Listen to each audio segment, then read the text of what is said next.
करते हुए और अपनी माता की आकांक्षाओं का समाधान करते हुए तुम्हें हम अयोध्या के राज सिंहासन पर आसीन करना चाहते हैं, इसलिए तुम्हें बुलवाया है और यह कार्य हमें शीघ्र संपन्न करना चाहिए। परंतु यदि आपकी आज्ञा हो तो मैं इस सभा में उपस्थित सभी सम्मानित मंत्री और सभी सदस्यों से अपने एक समस्या और एक विचलन का निवारण चाहता हूँ। यदि आपकी आज्ञा हो तो मैं अपना वह प्रश्न रखूँ। कहो, तुम्हारे मन में जो भी संशय हो व्यक्त करो। क्या आज से कुछ दिन पूर्व मेरे स्वर्गीय पिता महाराज दशरथ ने ऐसे ही एक सभा का आयोजन नहीं किया था? किया था। और उस सभा में उपस्थित सभी मंत्री, सभी सम्मानित सदस्य एक स्वर एक मत में उस प्रस्ताव का पूर्ण समर्थन किया था। मैं पूछता हूं कि आखिर क्यों किया? बस जो कुछ होता है समयानुसार होता है। उस समय मंत्रियों का, पार्षदों का, विद्वाचरों का और प्रजाजनों का जो उचित मत था लोगों ने प्रकट किया। मैं भी सहमत था, महाराज भी सहमत थे, परंतु वह समय आने से पूर्व होने को कुछ और ही मंजूर था और वो हुआ, जो हुआ वो तुम्हारे समक्ष है। ठीक है गुरुदेव, आपका कहना सर्वथा सत्य है। मुझे भी लगता है ऐसा कि श्री राम जैसा राजा किसी भी राज्य को बड़े भाग्य से मिलता है। परंतु गुरुदेव, यदि हम सब अपने मतों का प्रयोग ऐसे ही एक राजा जो अपनी चहेती रानी के कहने पर उसके वचनों को पूर्ण करने के लिए बहुमत के समर्थन को खारिज कर दे, यदि ऐसा ही होता रहा तो फिर यह राज्य और राज्य का कार्यभार सब कुछ नहीं बस तुम्हारी ये शंका निराधार है। तुम्हें पता है महाराज दशरथ सत्यवादी और प्रणवीर नरेश थे। उनके समक्ष केवल बचत पालन की व्यवस्था में ऐसा कराया है, अन्यथा वे कहीं से घेर रहे थे, किसी बात का उन्हें डर नहीं था। जो कुछ हुआ है उनके सत्यनिष्ठा के कारण हुआ है। मेरी एक विनती है गुरुदेव, राज्य नहीं गुरु दीजिए मुझको यह वरदान, अटल रहूं सद्धर्म पर, हृदय रहे बलवान। हे गुरुदेव, मैं नहीं चाहता बड़ा बनूं, पहले तो छोटा।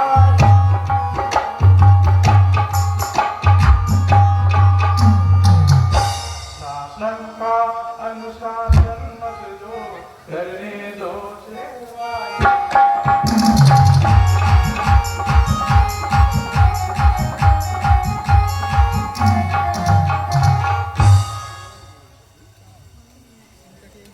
गुरुदेव, मैं यह राज्य भारत नहीं संभालना चाहता, क्योंकि मैं जिन जिसके चरणों का लाभ जो मेरे आराध्य है यह उनका आसन है।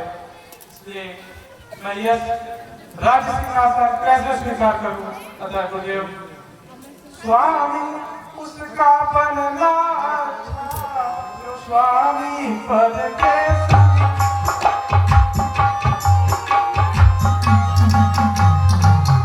सेवक का स्वामी बनना तो अर्जित ही नहीं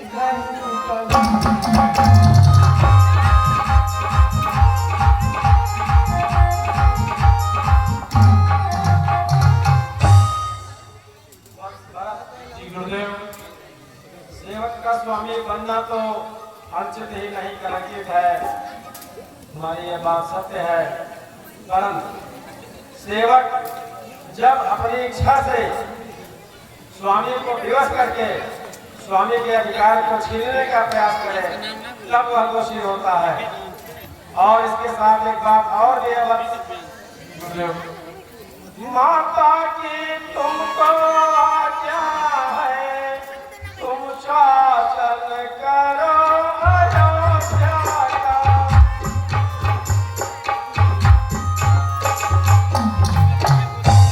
यदि उसे त्याग दोगे बेटा, उल्लंघन होगा आज्ञा का।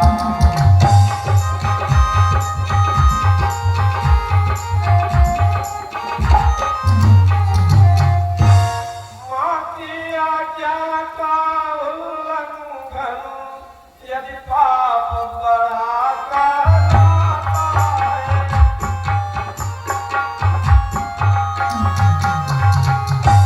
तो भरतलाल यह ध्यान रहे, वह पाप तुम्हें लग जाए।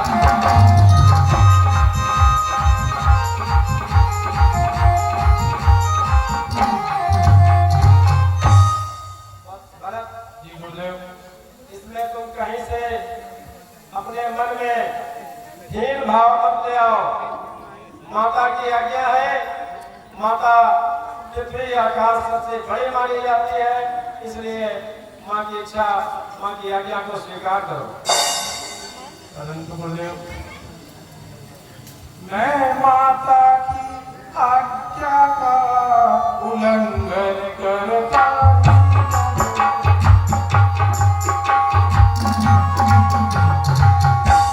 मत का जिसमें पाप लगे अनुमोदन करता।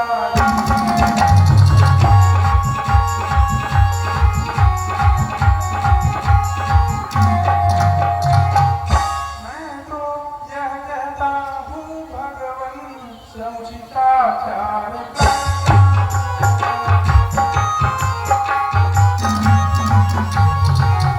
माता से भूल हुई है जो उसका सुधार कर।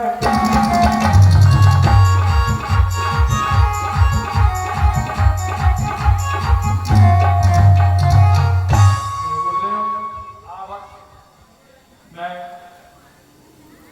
भरत अपनी माता के कारण जो मुझ पर कलंक लगा है, जिसके कारण यह अयोध्या का राज गौरव भूमिल हुआ है, मैं उसे समाप्त चाहता हूँ, उसे सुधारना चाहता हूँ।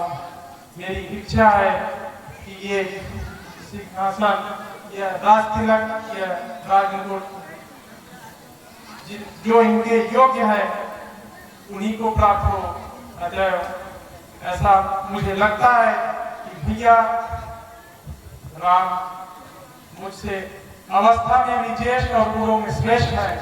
अतः गुरुदेव, मैं चाहता हूँ कि मैं अभी इसी क्षण वनों में जाऊं और अपने प्रभु, अपने आराध्य को मनाकर वापस अयोध्या लाऊं और उन्हीं का राज्याभिषेक हो और वही हमारे राजा हो।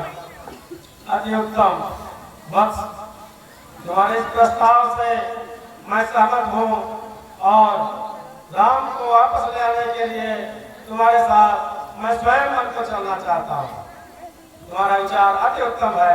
तुम धन्य हो भरत, तुम्हें पाकर अयोध्या धन्य हुई। इस सभा में उपस्थित सभी सम्मानित जन, पूरे अयोध्या में यह घोषणा कर दिया जाए, जो कोई अपने राजा, अपने प्रभु से मिलने मेरे संग चलना चाहे वो चल सकता है। जैसी आज्ञा होगा भैया। आप जब अपने निहाल से आए और तो इसी नगरवासियों ने आपसे मुंह फेरा, कहा कि वह कलंकित भरत आ रहा है, लेकिन आपने ऐसे चरित्र का निर्माण किया कि लोग पछता रहे हो। भैया चलिए, प्रभु को लेने आप चल रहे हैं तो हर घर में एक घर की रखवाली करने को छोड़कर सब लोग आपके साथ चलेंगे। सब लोग आपका